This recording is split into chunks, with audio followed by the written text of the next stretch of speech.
Oh, hi there! I was just pretending to be a race car driver. Pretending to be a race car driver is one of my favourite things. Well, that and board games. If only there was a way to combine pretending to be a race car driver and board games. Driving really fast to the board game shop! So I got to the board game shop and it turns out they actually made a game about race car driving. So let's have a look at that. This is great. I can see why this is so popular. Oh wait, there's actually rules. In Heat Pedal to the Metal, you'll enter a high-speed vroom vroom race, playing cards to make your car move, attempting to take the first place position by zooming around the track faster than the other players. It's fast, frenzied, white-knuckle racing action, but it is still a board game. It's not supposed to be fun. It's a high-octane, rapid-fire thrill ride of adrenaline that'll have you on the edge of your seat. Oh, actually, on my last turn, I didn't do that. I should actually be there. Each turn of the game consists of 9 steps. Somewhat ironic for a driving game, but before we talk about the steps, we have some very important decisions to make. Where are we driving, and what colour cars are we driving? There are 4 maps in the base game. You've got USA, and then on the other side of that, Italia. You've got France, and on the other side of that, you've got Great Britain. That's where I'm from. I feel included.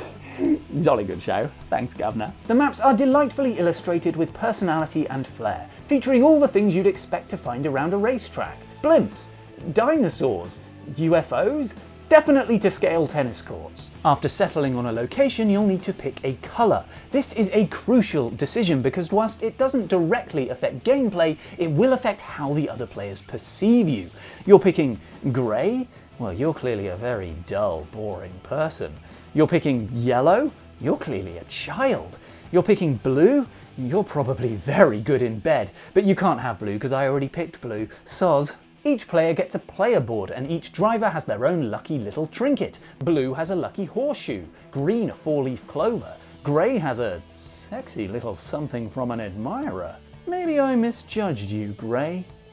You're alright. On your player mat, you will have a little gear stick. You can go up a gear or down a gear, but not side a gear. This little flame icon is telling you you can crank your gear stick 2 gears, but such reckless tomfoolery will cost you heat. Okay, I know we're only at step 1, but I am going to derail things immediately to talk about heat. This game is all about heat. I mean, look how big they made the word on the box. But it's not until making this video and rereading the rules that I really understood what was going on with the heat, because it's not that intuitive. So during the course of the game, certain actions will cause you to take heat. If you take too much heat, you'll spin out. This makes sense, right? You push the vehicle too much, it gets too hot, and you spin out. That engine's looking pretty hot. I think it could still go hotter. That engine is really hot. I think I'm spinning out. In the middle of our player mats, we have a stack of heat cards. This is our engine. When taking heat, we'll take a card from here and place it in our discard pile. Should we ever have to do this and there are no cards left, that's when we spin out. This discard pile will then cycle through into your hand and clog it up. You can't do anything with heat cards, they just get in the way. The only way to get rid of them is with what's called a cooldown action that lets you put a card from your hand back into the engine. Mechanically, this works really well, but did you notice the thematic strangeness?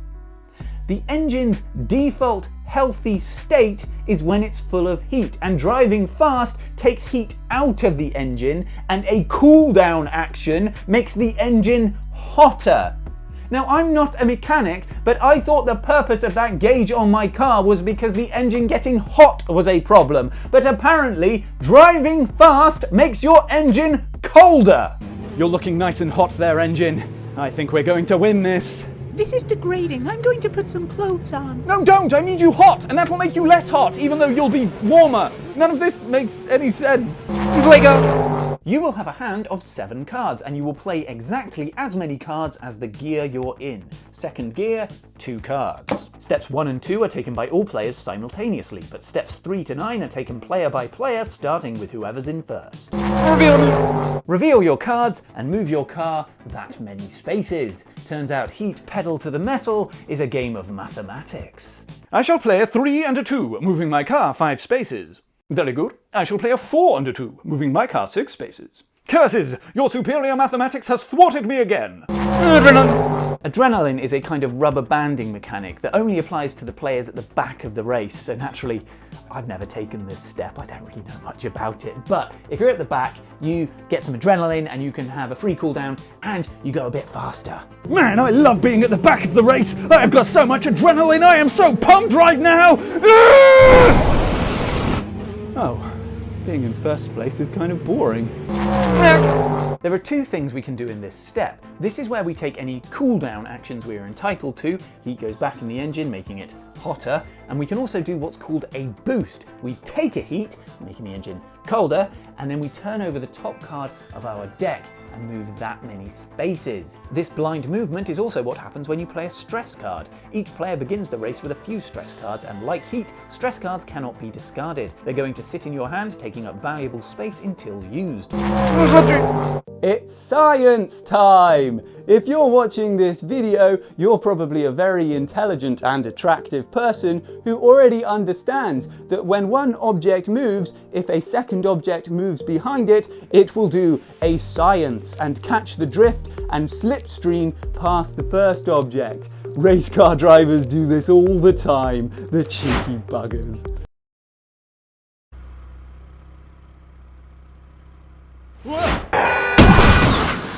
Oh my god, what happened? Things are about to get serious. Did you pass through a corner? Did your speed exceed the number here? Have you been injured in an accident that wasn't your fault? If you answered yes to questions 1 and 2, you'll need to pay the difference in heat. Not got enough heat cards? Looks like you're spinning out. When your car spins out, several things will happen. Firstly, the other players will point and laugh. Who taught this guy how to drive? Am I right? Secondly, you'll move your car back to before the corner it span out on. We're going to keep doing this until you take that corner properly. Then you'll move your gear stick down to gear 1 and you'll add some stress cards into your hand. Discard any cards you don't want, sans heat and stress. Draw back up to 7 cards, ready to do it all again and again and again. What a great game. At this stage you're probably thinking, I would love to play that game, but alas, I have no friends. Don't worry, it won't surprise you to learn, neither do I. But that's where the legends come in. Using this mat and this deck of cards, we can use some AI computational magic to simulate other racers. Who needs friends when you've got the legends?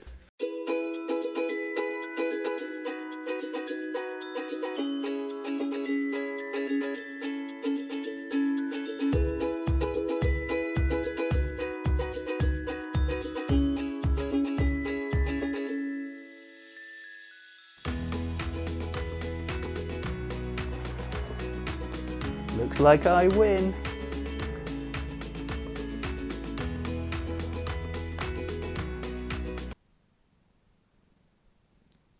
Fuck you, legend!